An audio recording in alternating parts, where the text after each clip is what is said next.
আচ্ছা, তোমরা কি বলতে পারবে যে এই যে ভগ্নাংশগুলো আছে এর মধ্যে সবথেকে বড় কোনটা হবে এবং সবথেকে ছোট কোনটা হবে?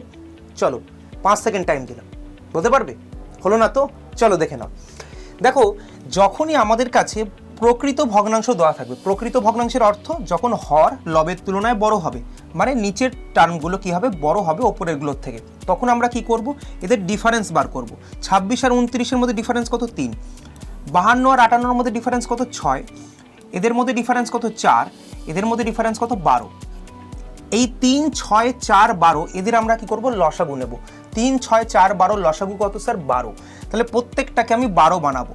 তাহলে 12 বানাতে গেলে 3 আছে এখানে, আর কত দরকার স্যার? 4 দিয়ে গুণ করতে হবে। তাহলে এই 26কে আমি 4 দিয়ে গুণ করলাম, তাহলে কত হলো? 4, 6, 24, 4 হাতে 2, 4 2 8 আর 2 10, 104। ঠিক আছে। আর এখানে 6 আছে স্যার, 2 দিয়ে গুণ করলে 12 হবে। তাহলে 52কে শুধুমাত্র আমরা লবকে গুণ করব, এটা ফোকাস করো।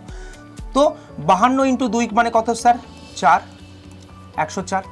এখানে যদি আমরা দেখি যে 4 আছে, 3 দিয়ে গুণ করব, তাহলে কত হবে স্যার? 3 4 12, 120।